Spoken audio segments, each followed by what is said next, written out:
안녕하세요. 35살 돌싱녀예요. 결혼 생활 3년 만에 이혼하고 이제 1년 됐지요. 추석을 보내다 보니 그때 일이 생각나 제 이야기 좀 해보려고요. 이혼을 결정하기까지 오랜 시간이 걸리진 않았습니다. 시댁 식구들은 물론이고 영원히 내 편이길 바랬던 남편마저 실은 상종 못할 인간이었다는 걸 깨닫게 되자 그때부턴 더는 한시도 같이 있을 수가 없었거든요. 시댁 10번 가면 친정은 겨우 한 번이나 가는 정도였는데도 조금만 서운한 기색을 내비치면 오히려 저더러 네 가족 내 가족 따진다고 치사하다는 사람들이었어요. 지금 생각해보면 그런데도 저는 왜 그걸 참고만 있었는지. 아무튼 남편과는 아주 우연한 기회로 알게 된 후 2년이 다 연애를 시작 결혼까지 한 케이스입니다. 저는 나고 자란 건 서울인데 서울이 여러 가지로 물가가 비싸잖아요. 그래서 과감하게 가게는 지방에 차렸습니다. 그리고 가게를 차리면서 집까지 한 동네에 장만을 했어요. 그런데 문제는 있는 돈 없는 돈 싹싹 긁어 야심차게 가게도 차리고 집도 장만했는데 얼마 안 가서부터 코로나로 난리가 난 거죠. 그래서 남편하고 결혼 이야기가 나왔을 때 아무리 머리를 굴려봐도 도무지 제가 뭘 해갈 수가 없겠는 거예요. 그래서 남편더러 내가 돈은 없고 집은 있으니 내 집에 들어와서 살라고 했습니다. 남편이 모아둔 돈은 일단 그냥 가지고 있다가 다음에 이사를 간다던가 어디 목돈 들어갈 일이 있을 때 쓰자면서요.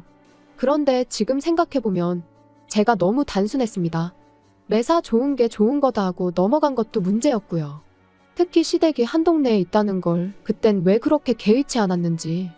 만약 시간을 돌릴 수만 있다면 그때의 제 자신을 몇 대라도 때려주고 싶은 심정이에요. 결혼 후에도 한동안 가게는 여전히 상황이 좋지가 않았습니다. 버는 것도 얼마 안 되었지만 그나마 가게 운영에 필요한 비용을 제외하고 나면 정말 얼마 남는 게 없었죠. 그러니까 하루는 남편이 저더러 가게에 투자할 게 있으면 투자하고 사람도 써가면서 장사하라고.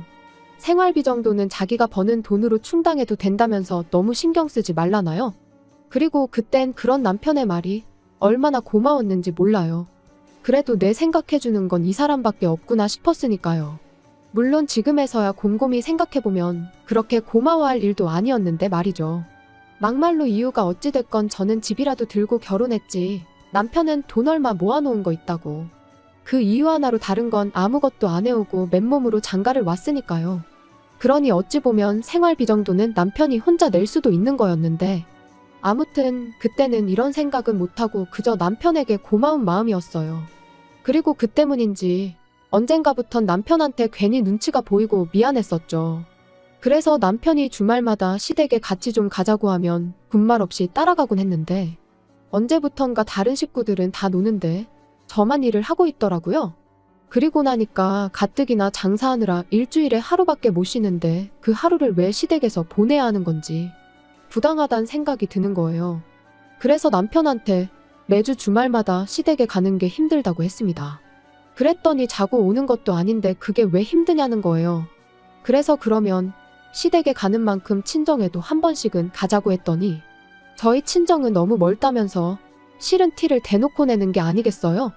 그리고 이후로 몇 번의 언쟁 끝에 어쨌든 남편이 친정에 같이 가주기는 했습니다만 정말이지 하다못해 저희 부모님한테 말 한마디 먼저 거는 법이 없었어요. 그저 저희 어머니가 차려주는 밥 받아 처먹고 넋 놓고 TV 보는 게 다였으니까요. 그리고 이후로도 두세 번 정도 저희 친정에만 가면 늘 그런 식으로 행동하는 남편을 보고 있자니 정 떨어진다는 말이 무슨 뜻인지 알겠더라고요. 그래서 그때부턴 속된 말로 이 꼴 저 꼴 다 보기 싫어서 혼자 친정에 다녀오기 시작했습니다. 그랬더니 남편이 하루는 생활비를 운운하더라고요. 그래서 두말 않고 그때부턴 남편하고 똑같이 부담하기 시작했어요. 남편이 생활비라고 100만 원 내놓으면 저도 100만 원 내놓는 식으로요. 그리고 경제적으로 남편에게 미안한 마음이 사라지니 허구한 날 시댁에 가자는 남편의 요구도 당당히 거절할 수 있었죠.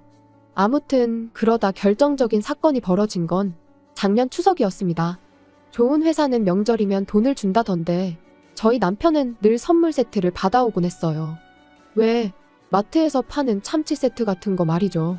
그리고 작년엔 스팸이었어요. 퇴근한 남편이 명절 선물이라며 스팸 세트를 식탁 위에 올려놓는데 문득 지난해에도 스팸이었던 게 떠올랐습니다. 그래서 정말 별 생각 없이 올해도 또 스팸이네 하고 한마디 했거든요. 맹세코 어떤 아기도 없이 한 말이었어요. 그런데 어째선지 남편이 갑자기 열을 내면서는 너는 뭐 이런 거 받아올 데나 있냐며 짜증을 내대요. 받아오면 그냥 고맙다 하고 먹으면 될 것을 괜히 쓸데없는 소리를 한다면서요. 그리고는 자기가 그나마 안정적인 회사를 다니고 있으니까 제가 마음 놓고 장사를 하는 거라며 당장 자기보다 돈 얼마 더 번다고 기고만장하지 말라며 방으로 들어가는데 생각지 못한 남편의 반응에 당혹스러웠습니다. 스팸을 스팸이라고 하는 게 이렇게 사람을 열받게 만들 줄은 상상도 못했으니까요. 그런데 남편은 이후로도 며칠 동안 저한테 말도 안 걸고 말 그대로 개무시를 했어요. 그리고 그런 남편을 보고 있자니 어찌나 기가 막히던지 아무리 생각해도 저는 제가 뭘 잘못한 건지 도무지 납득할 수가 없었습니다. 솔직히 까놓고 말해서 문제라면 남편 본인이 느낀 남들이 명절이라고 현금 보너스 받아올 때 자기는 스팸을 받았다는 자격지심이 문제였던 것 같은데 그게 제가 사과할 일은 아니라는 생각이었거든요. 그래서 저도 똑같이 남편을 없는 사람 취급하고 개무시를 했어요.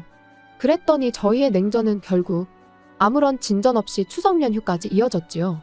추석 연휴가 시작되면서 화해는 아니더라도 어쨌든 괜찮은 척은 해야 하지 않을까 싶었습니다. 그래서 사과까지는 아니라도 남편이 먼저 물어보면 못 이긴 척 시댁도 가고 그럴 생각이었어요. 그런데 남편은 뭐가 그렇게 화가 난 건지 시댁마저 혼자 가대요. 게다가 그 와중에 회사에서 받아온 스팸 세트 챙겨가는 모습이란 그뿐만이 아니었습니다. 기껏 현관 밖을 나서면서 한다는 말이 통보하듯 나 먼저 엄마 집에 가 있는다 였는데 아무리 생각해도 자기 먼저 어머님 댁에 가 있을 테니 너도 곧 따라오란 뜻으로밖에 들리지가 않았죠. 그런데 그깟 스팸 소리 하나로 며칠 동안 절 개무시한 인간이 시댁까지 혼자 가서는 퍽이나 저에 대해 좋은 소리를 하겠어요? 분명히 다 자기 편이다 생각하고 저만 정신 나간 여편네로 만들어 놓을 게 뻔했죠. 그런데 그런 자리에 제가 미쳤다고 뭐하러 가나요? 그래서 결국 시댁에 안 가고 저도 친정에 갔어요. 그랬더니 12시쯤 되자 남편한테 전화가 오대요. 어머니 아버지 식사하셔야 되는데 안 오고 뭐하냐며 작은 목소리로 속삭이듯 화를 내면서 말이죠. 어이가 없어서 설거지 해줄 사람 없다고 식사 못하는 건 아니지 않냐. 나는 지금 친정이니까 나 빼고 식사하시라 말하고 전화를 끊었습니다. 그리고 모처럼 정말 연휴다운 연휴를 보내고 집에 돌아왔지요. 집으로 돌아오고 바로 다음 날부터 다시 가게를 열었어요. 그리고 그날 저녁 거의 열흘 만에 남편에게 제가 말을 걸었네요. 화해하잔 건 아니었고 속 좀 긁어놓으려고요. 명절이 지나니까 단골로 자주 오는 손님분들이 명절 선물이라며 남편이 받아온 것 같은 선물 세트를 이것저것 가져다 주기 시작했습니다. 제 생각이 나서 사셨다는 분들도 계시고 안 먹는 건데 혹은 똑같은 게 너무 많이 들어와서 처치곤란인 상황이라 주신다는 분들도 계셨지만 이유가 뭐 중요한가요? 안정적인 직장에 다니는 남편이 잘 볼 수 있도록 식탁 위에 양손 가득 들고 온 선물 세트들을 올려놨어요. 그리고는 이거라도 받아온 게 어디냐며 고마워하라던 사람 어디 갔냐고 나는 6개 받아왔으니까 나한테는 6번 고마워하라고 까불면서 장난치듯 말했더니 그제서야 남편도 얼렁뚱땅 무슨 일이 있었냐는 듯 장난으로 받아치대요. 솔직히 괜히 긁어부스럼을 만드는 건 아닌가 싶어서 장난을 치면서도 조마조마했는데 실은 남편도 저랑 냉전 상태로 있는 게 편치만은 않았던 모양입니다. 그러니까 제가 먼저 슬쩍 내민 손을 반갑게 잡은 거였죠. 아무튼 아무리 꼴보기 싫은 남편이었어도 모처럼 얘기도 하고 장난도 치니 마음이 한결 편해지더라고요. 그래서 다음 날에 마음 좀 쓰겠다고 쓴 건데 이게 불씨가 돼서 남편과 이혼을 하게 될 줄은 몰랐네요. 다음 날 가게 문을 열었는데 정말 단골 중에서도 가장 오래된 단골분이 엄청난 선물을 가져다 주셨어요. 근처에 사시는 분으로 이런저런 이야기를 나누던 중 우연찮게 저희 친정어머니와 고향 친구신 걸 알게 되었고 그 뒤로 정말 매일같이 와주시는 분이지요. 아무튼 그분께서 오랜만에 고향에 갔다가 저랑 저희 어머니 생각이 나서 저희 선물을 사오셨다는 거예요. 그리고 그 선물은 한 세트에 좋기 30만 원은 넘겠다 싶은 고급 한우 세트였습니다. 주시면서 하시는 말씀이 하나는 저희 부부 구워 먹고 하나는 친정 부모님 가져다 드리라고요. 생각지도 못한 선물에 기분이 엄청 좋았습니다. 하지만 한편으론 딱 2개밖에 없으니까 시댁이 신경 쓰이긴 하대요. 가뜩이나 부부싸움 때문에 명절에 찾아뵙지 못한 것도 찝찝한 상황이었으니까요. 그래서 괜한 죄책감을 가져야 할 바엔 친정에 하나 시댁에 하나 이렇게 드리는 게 낫겠다는 결론을 내렸어요. 저희야 아무 때고 사 먹으면 되니까 문제 없겠다 싶었습니다. 고기는 신선한 게 제일이잖아요. 저는 일요일에도 가게 문을 열어야 했다 보니 하루라도 빨리 드려야겠다 싶어서 남편한테 부탁을 좀 했습니다. 지금 바로 출발해서 친정에 하나, 시댁에 하나 드리고 오라고요. 그리고는 원래는 친정어머니 고향 친구분이 사다 주신 거라 우리 집 거랑 친정 거 이렇게 두 개인데 우리 몫을 시부모님 드리는 거라고 생색도 한 번 냈지요. 그리고 얼마나 지났을까. 한 차례 손님이 빠져나가고 시계를 보니 지금쯤이면 친정 부모님이 고기를 받아서 드시고도 남았겠다 싶은 시간이었어요. 그래서 친정에 잘 받으셨냐고 전화를 했는데 어째서인지 친정어머니는 뭐 이런 걸 남편까지 부려먹어가며 보내느냐고 싫은 소리를 하시는 거예요. 신선할 때 빨리 구워 드시라고 남편한테 부탁한 거지. 내가 괜히 왜 그랬겠냐니까. 친정어머니께선 의아하다는 듯 요즘 통조림은 신선한 통조림도 나오냐는데 그리고 그제서야 알게 된 건 남편이 한우 세트가 아닌 스팸 세트를 주고 갔다는 사실이었습니다. 심지어 그마저도 열어보니까 어떻게 된 건지 두 캔이 비어 있었다면서요. 정말 화가 머리끝까지 차오르는 기분이었습니다. 그래서 그 길로 가게 문 닫고 시댁으로 향했어요.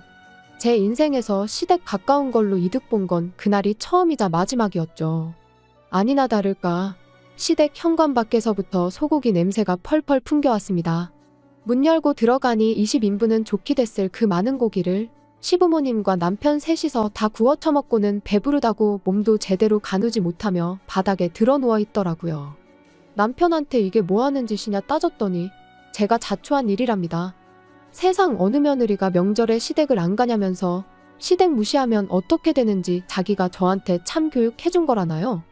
그리고는 뚫린 입이라고 덧붙이길 그래도 자기라도 되니까 스팸이라도 가져다 드린 거라며 고기도 먹어본 사람이 먹는 거지 장인 장모님이 한우를 언제 드셔보시기라도 했겠냐고 그건 한우에 대한 예의가 아니라는데 저 인간이 지가 지금 뭔 소리를 하는 건지 알고 짓거리는 건가 도대체 뭘 잘못 처먹었나 싶었어요.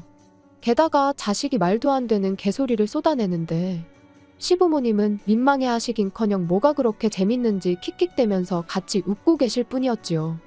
그때 깨달았죠. 내가 인간도 못 되는 사람들하고 가정을 이루고 살고 있었구나 하는 사실을요. 고기 20인분 맛있게 드셨냐고.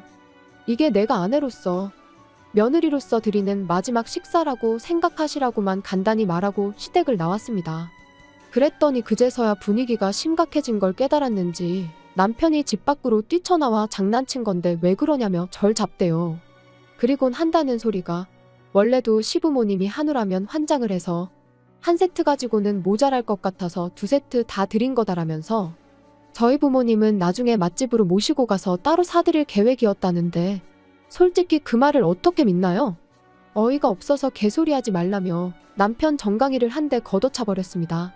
그리곤 의학하며 다리를 부여잡고 나뒹구는 남편을 남겨둔 채 뒤돌아 걷기 시작했어요. 그랬더니 남편이 미안하다며 절뚝이며 쫓아오는데 고기 20인분을 셋이서 나눠 먹은 상황에 쓰레 빠시는 발로 뛰려니 숨이 찼는지 얼마 따라오지도 못하고 또다시 바닥에 주저앉아 버리대요. 하지만 그러던지 말던지 저는 그 길로 집으로 돌아와 매장에서 쓰는 업소용 대형 쓰레기 봉지에 눈에 보이는 남편 물건은 전부 다 쓸어담아 현관 밖에 내놨습니다. 현관 비밀번호도 바꿨고요.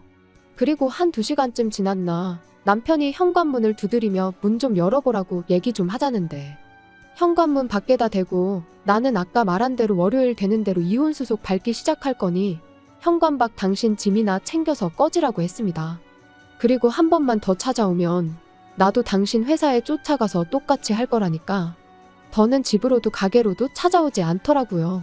이후로 시부모님한테도 몇 번 전화가 오긴 했지만 싹 다 무시했고요. 그랬더니 결혼 초반에 생활비 어쩌고 하며 헛소리를 하대요.